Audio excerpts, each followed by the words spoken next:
اور کچھ دیسی نسخہ بنا کے بھی لے آتے ہیں، اور کچھ ایسے بھی ہوتے ہیں جو کہتے ہیں تھوڑا سا کھائیں بھی میرے سامنے۔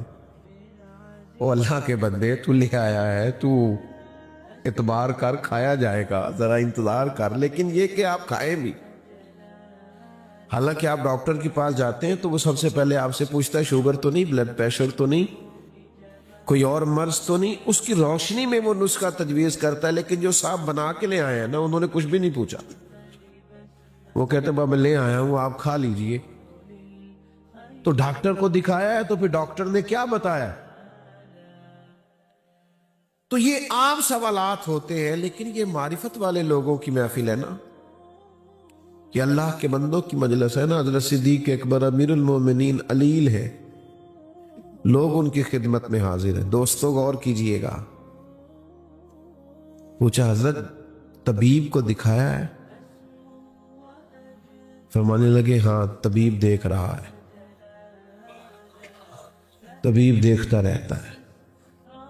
کہ حضرت طبیب نے کیا کہا ہے؟ فرمانے لگے طبیب نے کہا ہے میں جو چاہتا ہوں کر دیا کرتا ہوں۔ تو اب جو جاننے والے تھے ان کی تو آنکھوں میں آنسو آ گئے کہ یہ کیا انداز گفتگو ہے؟ آپ کس اونچے مقام پر بیٹھ کر گفتگو فرما رہے ہیں؟ تو وہ سادگی، وہ معرفت الہی، وہ خدمت خلق، وہ مزاج اس دنیا کو خلفائے راشدین نے دیا۔ پھر باری حضرت عمر کی آئی۔ اچھا لطف کی بات یہ ہے کہ خود حضرت عمر فرماتے ہیں میرا اور جناب صدیق اکبر کا مقابلہ رہا عمر پر نیکیوں میں آگے گزرنے کا، خود فرماتے ہیں۔ لیکن جب حضرت صدیق اکبر وصال فرما رہے تھے تو انہوں نے اپنی جگہ پہ جناب عمر فاروق رضی اللہ تعالیٰ عنہ کا تعین فرمایا۔ یعنی بظاہر جس آدمی سے مقابلہ رہا، لوگ کہتے ہیں نا میرٹ کیا ہے، میرٹ، یہ سمجھو میرٹ کس کو کہتے ہیں، معیار کیا ہے؟ حضرت عمر کو اپنی جگہ پہ منتخب کیا۔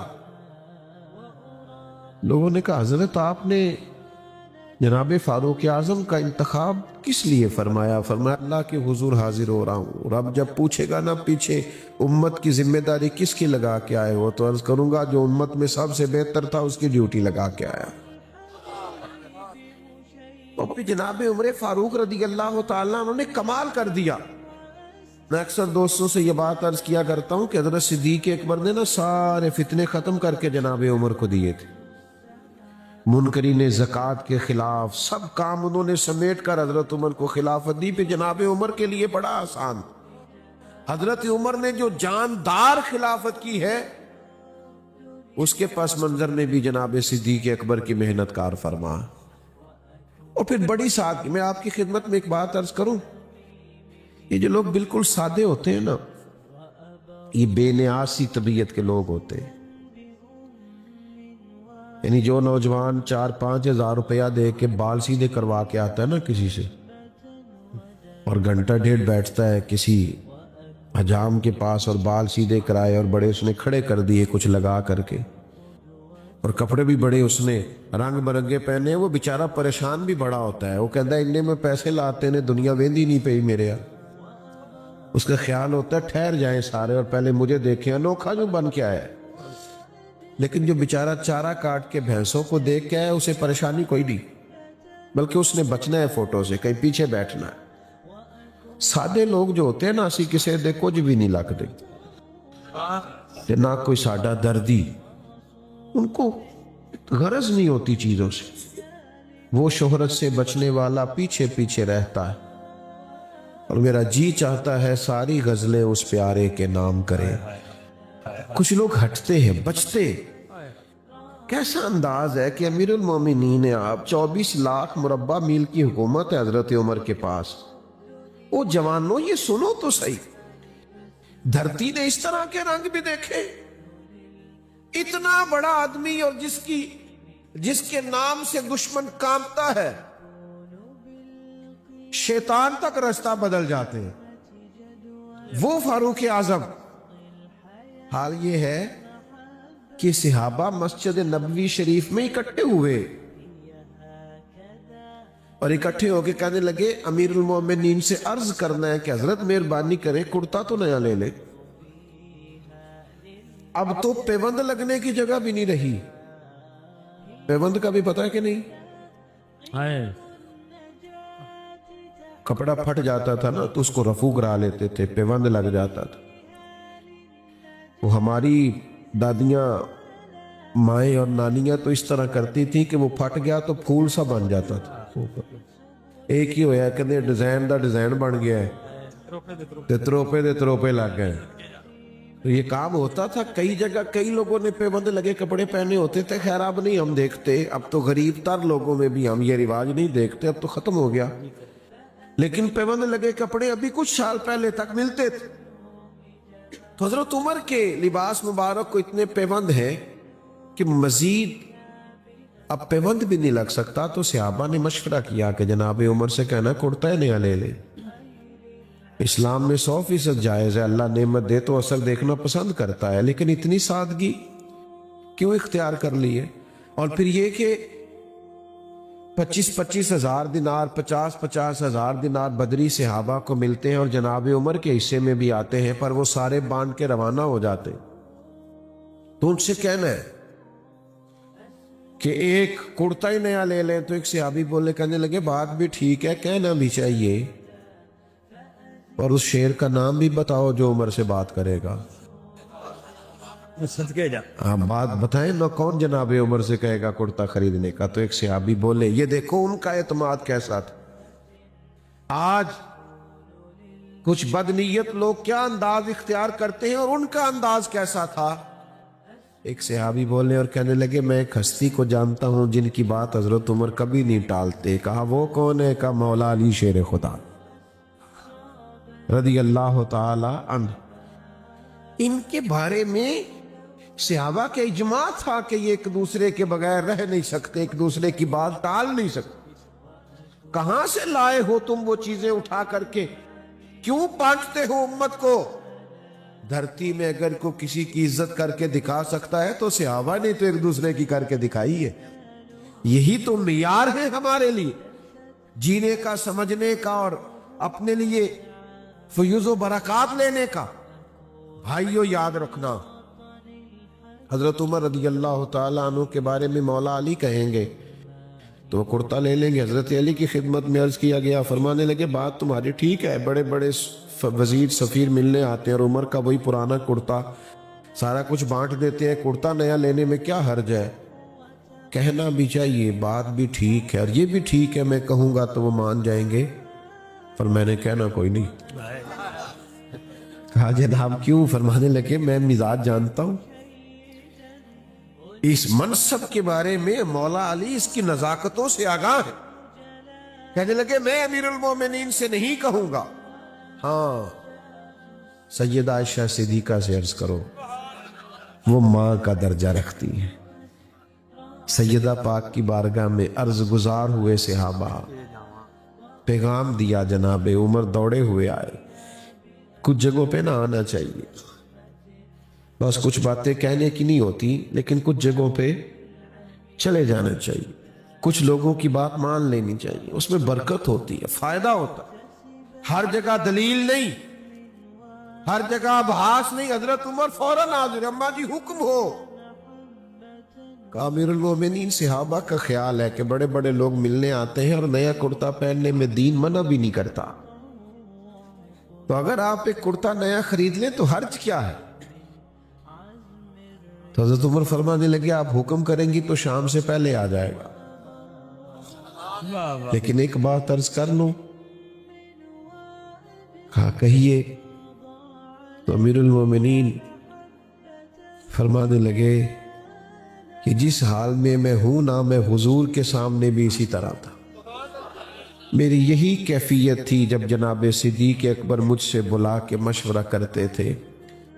ہمیں اسی حال میں حضور نے چھوڑا ہے، ہم چاہتے ہم اسی حال میں رہیں جو رنگ ہمارا حضور کے زمانہ نور میں تھا۔